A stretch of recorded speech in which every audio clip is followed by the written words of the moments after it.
Le geste est le même tous les matins. Madame Camara s'active à la cuisine pour faire à manger à Cheick, son fils, écolier à la maternelle. Pour éviter toutes les indigestions à l'école, parce qu'on ne sait pas comment ça se fait à l'école, donc on préfère tout se faire à la maison pour permettre à l'enfant d'être en bonne santé aussi. Un petit déjeuner à la maison, ce n'est pas le cas partout. Jonas, père de 2 enfants, préfère remettre l'argent de poche pour que ses enfants puissent se procurer de quoi manger chez les vendeuses devant l'école ou à la récréation. C'est à l'école parce que nous n'avons pas le temps. Quand on se lève matin, chacun se cherche, je leur donne l'argent. Bon, ils payent leur déjeuner sur la route. Acheter le petit déjeuner à l'école, un choix pour certains enfants et parents d'élèves.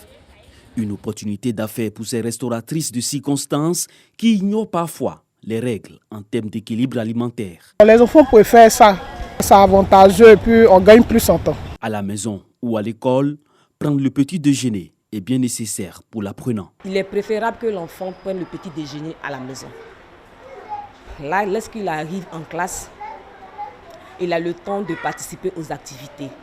Et ça nous permet aussi à nous les maîtresses d'avancer un peu dans nos activités, dans notre rituel matinal. Quand il ne prend pas le petit déjeuner à la maison, il est en retard. Lorsqu'il vient en classe, il veut prendre le petit déjeuner. Non seulement il met ses amis en retard, et il met aussi la maîtresse en retard. De l'avis du spécialiste, les avantages du petit déjeuner pour les écoliers sont nombreux.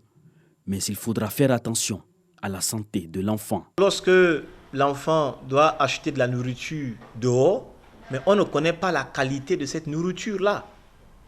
Et parfois, les enfants quittent la maison n'étant pas malades, mais ils reviennent de l'école tout malades avec de l'intoxication alimentaire. Et tout autour des écoles, il y a aussi des aliments qui parfois ne respectent pas les normes.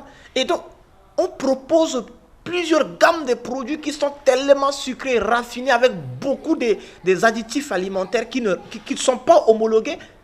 Et nos enfants, en les mangeant, on est en train de nous-mêmes créer encore un autre problème à nos enfants à court et à long terme. Docteur Ouroupou insiste sur la qualité du petit déjeuner pour l'apprenant avant son départ pour l'école. Quand l'enfant ne prend pas son petit déjeuner, il brûle les calories. Et souvent, à partir de 10h, 11h, la concentration de l'enfant diminue. Et si on peut accompagner même avec un verre d'eau, c'est important de s'hydrater le matin. Il n'y a pas un petit déjeuner idéal. On adapte le petit déjeuner selon la situation sociale et selon la base culturelle de chaque famille. C'est important de préciser. Parce que souvent, les gens pensent que le petit déjeuner se résume à du pain, des beurres, des fromages, de la confiture, ou bien soit des biscottes, ou bien soit des omelettes. Et on se bat tout le matin à vouloir faire cela. Alors que peut-être un petit déjeuner peut être juste composé une bonne bouillie légère à base de céréales, de farine de sorgho, de maïs.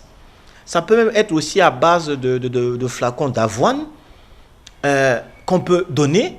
Mais il faudrait aussi apprendre aux enfants au petit déjeuner à apporter un peu de fruits. Pour mieux apprendre, il faut être en bonne santé.